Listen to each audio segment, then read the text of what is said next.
Law enforcement has a crucial role in any disaster, but how we handle things depends on the disaster itself.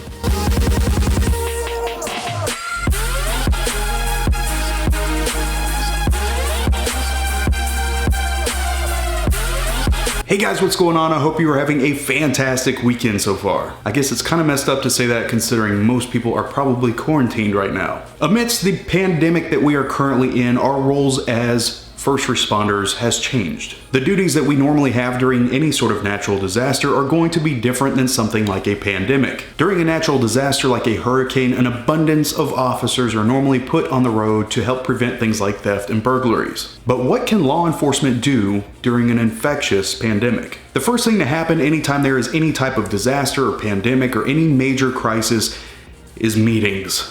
Lots of meetings. Usually the command staff of a police department will meet with other county officials like county commissioners and the county manager. This panel usually consists of people like the chief of police, his captains, again, commissioners, and people that need to know the information that's going on. But the plans that are made during these meetings often depend on the state itself. If a state governor announces a state of emergency for your state, that allows police departments to have more authority than they normally would. It allows us to put more restrictive rules in place. It can also help with funding from things like FEMA. So basically it allows us to do things we normally can't, such as put a curfew in place for the general public and be able to lawfully enforce that. The problem with things like that is that people don't like authority. So when a curfew is put in place, we always hear people saying it is their God-given right to do A, B, and C. Let me just say that I understand both sides. The old "I'm from the government and I'm here to help" is never a comforting sentence. But being in the job that I have been for so long, I understand that the decisions that we make are genuinely meant to protect people, to help people. Not everybody sees it that way and a lot of people want to argue with it. But I will say that I don't blame people for doing what they need to do to protect their own families. And whether that bends the rules that have been put in place,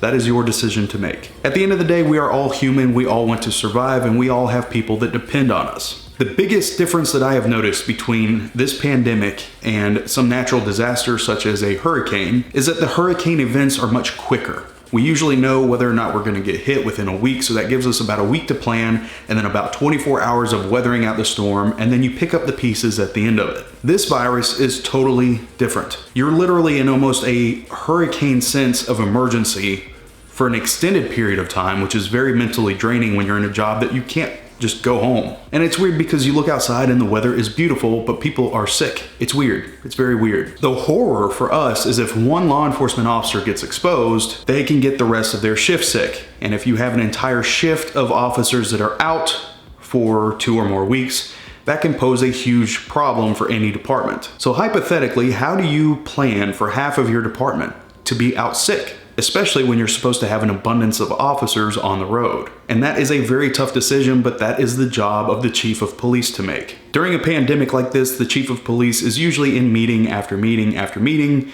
planning on what is best for the department. Officers with my department have been given masks, gloves, and told to minimize their contact with citizens as much as they possibly can. Some reports are now being taken over the phone instead of having to respond in person.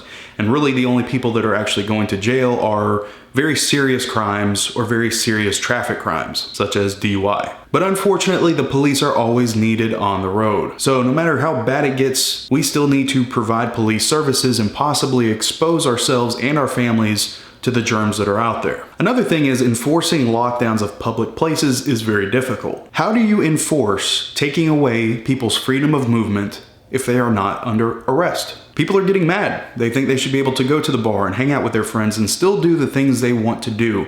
People don't realize that this quarantine is not supposed to be a party. They're not realizing the danger that they are putting other people in, especially our elderly population. But this pandemic has a domino effect. There are police academy classes that have been canceled. Training has been canceled, and something interesting that has actually happened, but there was a police academy class and apparently some student was coughing and sneezing and stuff like that, and they didn't know until later on that he actually had a fever. So now the entire class has been quarantined until further notice. So now that student has to get tested along with the other students that were around him, and that is just putting more of a delay on them going out to the road. So it trickles down the line and it affects everybody in this career field as well as every other career field. Hell, what happens when the public health system is bogged down because nurses are overloaded with cases and then they start getting sick? What do you do when the nurses can no longer help you? It's scary stuff, man. It really is. I don't think people need to panic, but I do think that people need to be prepared. There's nothing wrong with being prepared. But the one thing that I have learned through all of this is how selfish people are. People have no regard for anybody else outside of their own little bubble. Luckily, that's not the case for me. I have amazing neighbors and they have helped tremendously and we stay very close together. But for everybody else, is it really necessary to buy up all the damn toilet paper? I never would have imagined that people that are so scared of an upper respiratory virus would be buying all the toilet paper. People didn't buy all the toilet paper during hurricanes. So I don't understand. This is just one of those things where somebody does it, so 3 more people do it, and it multiplies because that's just what people are doing. Thankfully, the coronavirus does not have symptoms of diarrhea. Otherwise, I feel like everybody would be buying up nasal spray. Anyway, guys, that is it for today. Thank you so much for watching. If you have not already, please join us at patreon.com/officer401 for some exclusive content that might be coming up soon.